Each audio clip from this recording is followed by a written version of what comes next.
Guys, today I am starting with the esophagus. So let's revise. So first learn about the anatomy. I am not going to write everything here. So just mostly speaking it because I am revising, so it will be fast. We know esophagus is a hollow tube and the main function is connection. It is connecting the mouth to the stomach, so mainly for the passage of food. Now important part is it is a 25 centimeter long hollow tube and other 25 centimeter long structures are duodenum and ureter.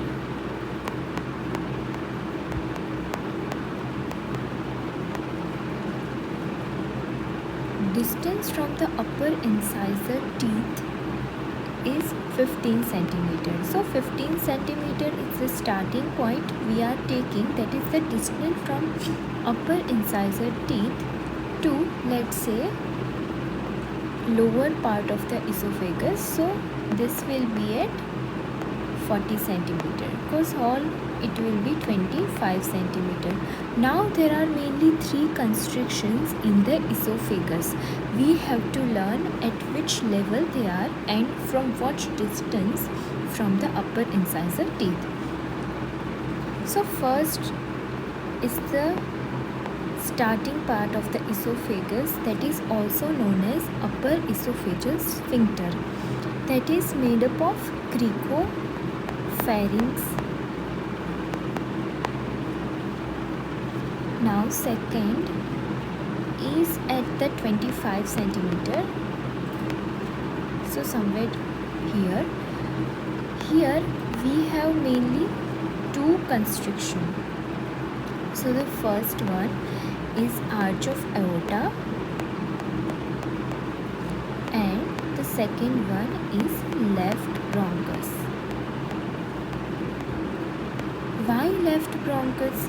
Because we know that esophagus is slightly on the left side than the trachea, so it will be the left bronchus that is against the esophagus.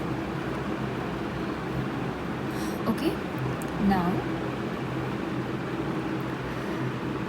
and why left side? You can remember that stomach is on the left, so you can remember by this also. I have remembered in that way. Stomach is on the left side, so esophagus is also slightly left side, so left bronchus. And arch of aorta, heart is also on the left side, so first arch of aorta and then left bronchus. Now at 40 centimeter it is the lower esophageal sphincter and that is gastroesophageal junction.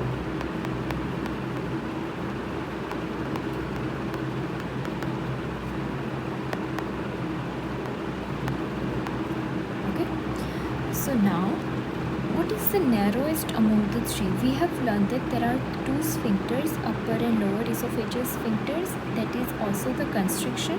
Upper one is formed by the cricopharynx, lower one is formed by gastroesophageal junction, and the middle part is arch of aorta and left bronchus. But which one is the narrowest? So cricopharynx is the narrowest one here. And it is also the narrowest part of the GIT, so whole GIT. And how much narrow it is? So only 1.3 centimeter is the diameter of the lumen. So what is the clinical aspect of knowing this, that the narrowest part is the cricopharynx? Because for the foreign body obstruction, most common site of any foreign body impactment is cricopharynx.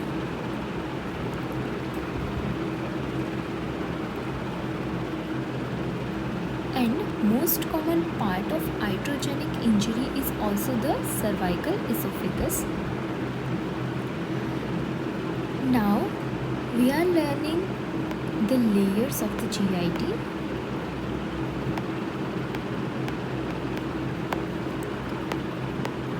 First is mucosa, then lamina, propria and muscularis mucosa. Mucosa means the epithelial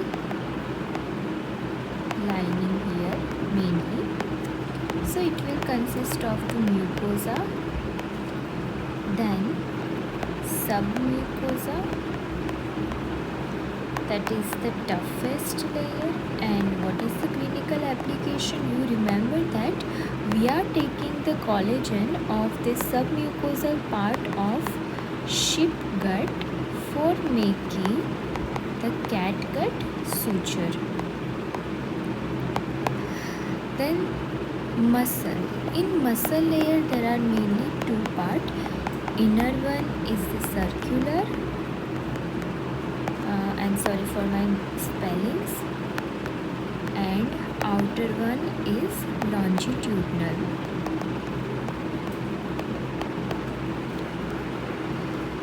Then last one is the serosa.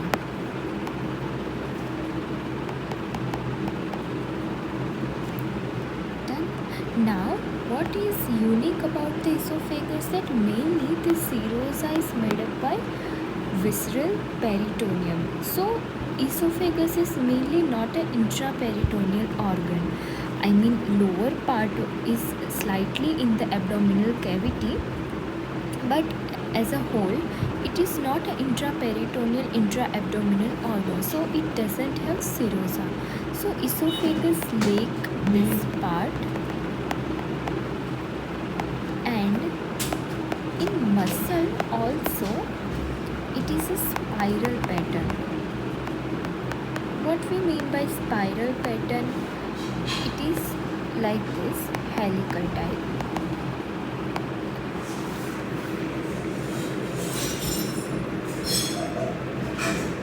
And there is no serosa. So subserosal plexus that is present in all other parts. Where it is present? Of vein and lymphatic. So here it will be not there. About gallbladder, there will be no muscularis mucosa and submucosa. So no muscularis mucosa and submucosa. Okay. So due to helicoid pattern, what will happen that there will be distensibility, and due to distensibility, it will relax enormously. And so that's why the clinical application here in the carcinoma of esophagus, it will be very late presentation of obstruction of the wound. So mainly the prognosis will be poor because patient will present very late due to this feature. And second, this spiral pattern we can see in the diffuse esophageal spasm, DES. We can see the corkscrew pattern. Okay. So quickly revising this, anatomy we have learned that it is 25 cm hollow tube, 3 constriction, upper one cricopharynx, middle arch of aorta, left bronchus, and the lower one is gastroesophageal junction. Layering, we know that in mucosa, epithelial, lamina propria, muscularis mucosa, submucosa.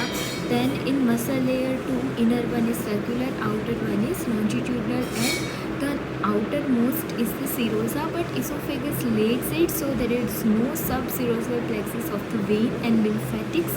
And also in muscle there is spiral or helical pattern, and that's why it can distance enormously. That's why the cancer of esophagus will be present very late.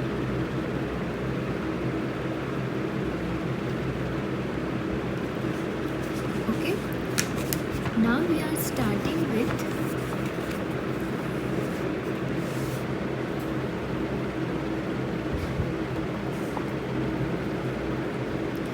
one point that I missed here is that esophagus is passed from the T at the level of T10 from diaphragm. So esophagus and along with bilateral vagus plus esophageal branch of left gastric artery. So this two will pass along with it. Other two are at T8 and T12. T8 is for aorta.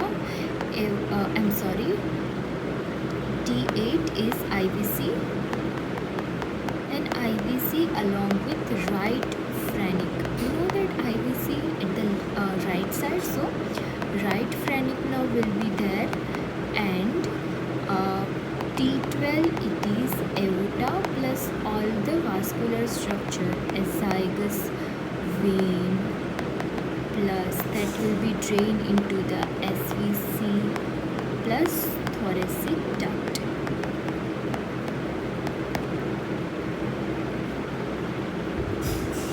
Okay, so now the first branch of abdominal aorta is inferior phrenic artery, but that is usually hidden by the crux of diaphragm. So we used to say that it is the celiac trunk, but the truth is the first branch is inferior phrenic artery. Now the blood supply of the esophagus. So it will be segmental supply. So we are dividing esophagus into three segments: cervical, thoracic and abdominal. Cervical, it is inferior thyroid artery, which is a branch of thyrocervical trunk of subclavian artery. Then thoracic, it is from the directly aorta and brachial artery. And abdominal is esophageal branch of left gastric artery. That we have already learned is passing through this. So esophageal branch of left gastric artery, aorta and brachial artery, that is the direct supply here, and cervical is from the thyroid artery, inferior thyroid artery, that is a branch of subclavian. Okay, so I am highlighting the things that we used to forget often. So this one, this is also little tricky, but if you have revised a lot, I think you now remember this one and this. Okay, so now let's start. And the venous supply. Cervical is the same, inferior thyroid vein. Thoracic is esophagus vein.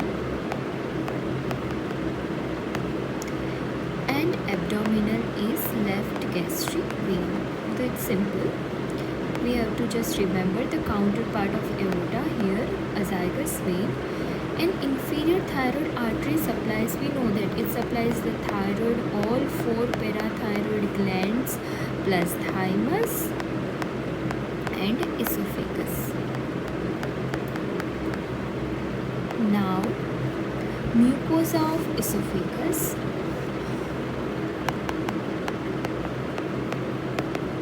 It is non-keratinized, stratified,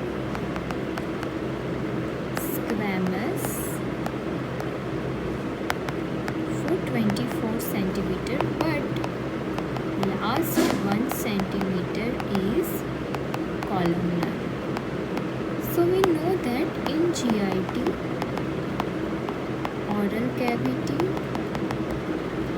esophagus and anal canal. structure only have squamous epithelium, that is stratified squamous non-keratinized. All other parts have the columnar. So remember, last 1 centimeter here is columnar epithelium.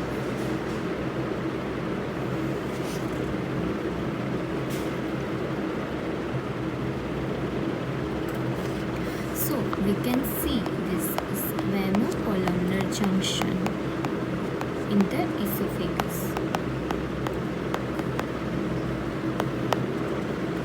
So color changes from pink to red.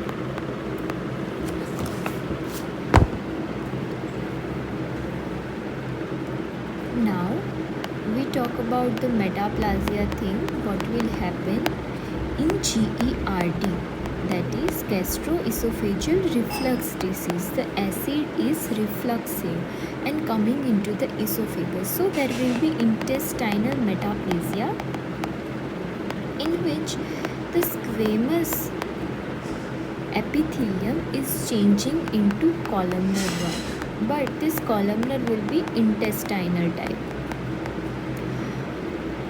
and so this contain goblet cells, and we can see goblet cells by staining, that is Alcian blue, that is for actually mucin that it contains.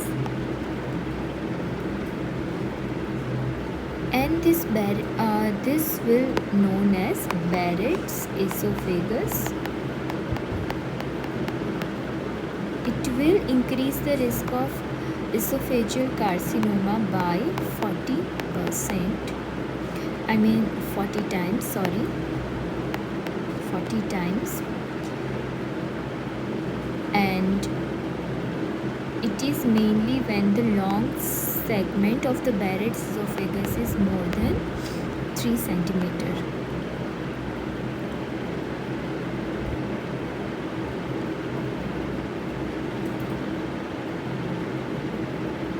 Now, what about glands? So in esophagus, there are mucus secreting glands,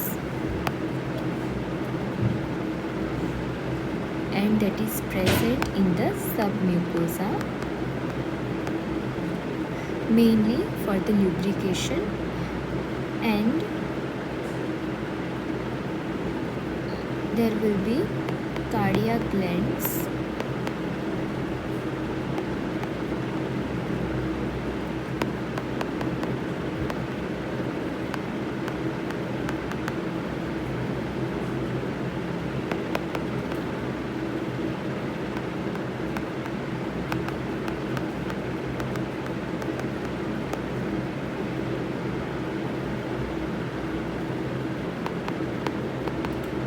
here it will be acid mucin and here it will be neutral mucin.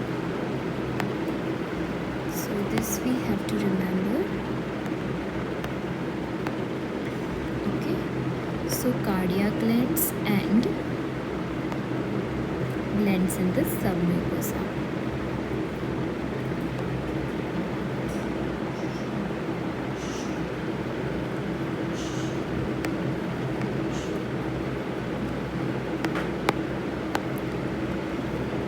Now we are learning about the muscles. So upper 1/3 will be striated, middle 1/3 will be mixture of both, and the lower 1/3 it will be smooth muscles.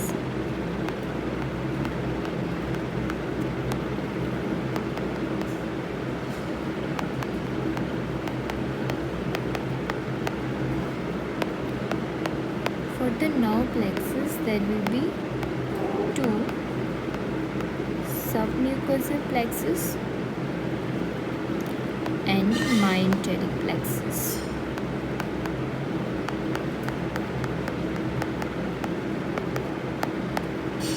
So in submucous also known as Meissner's and myenteric also known as Orbeck's plexus. So remember that M and M doesn't match, and this name is by their location. Submucosal means it is present in the submucosa, myenteric present between the two muscle layers.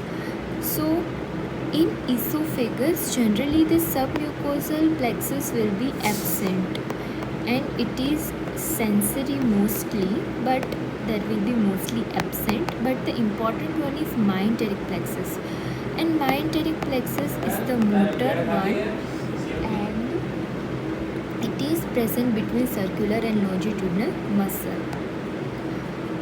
Now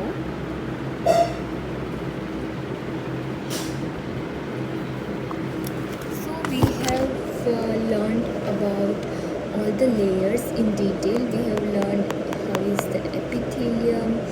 First we have learned how different part in the blood supply. Then we have learned how is the muscle different. Then how nerve plexus there, and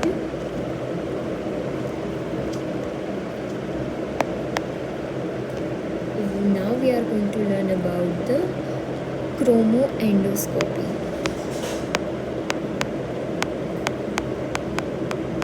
What is chromoendoscopy? So it is a procedure for screening mainly.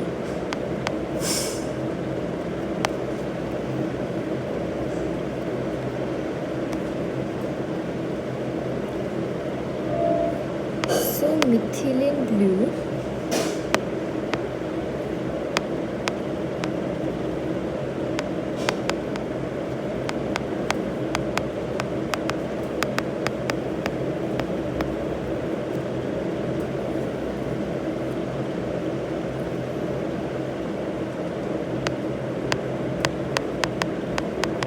Lugol's iodine will stain squamous. Toluidine blue is for oral cavity, and Elsham blue for mucin. So we have to remember this: methylene blue, toluidine blue, Elsham blue, and Lugol's iodine.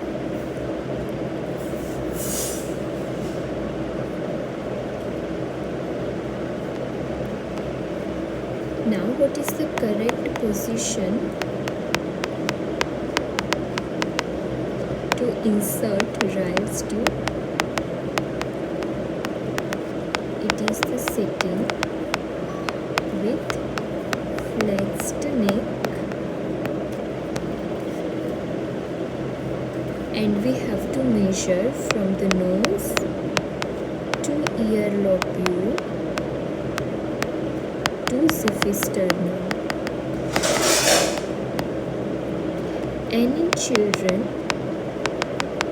it will be from last one will be from Zephysternum to umbilical midpoint. And there will be same markings are present in the Ryle's tube at 15 centimeter, 25 centimeter, and 40 centimeter, and the total length will be 100 centimeter. And for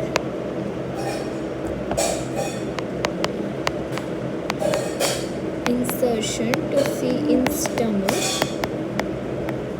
it is 50 centimeter, and it is a PVC tube. Also there will be radio opaque tube. So this is all about Ryle's tube, made up of PVC tube, radio opaque tip will be there, line will be there, and this markings will be present. How we can put in the position, we have to measure this, and so this is about the Ryle's tube. Now we are starting with the pathology part.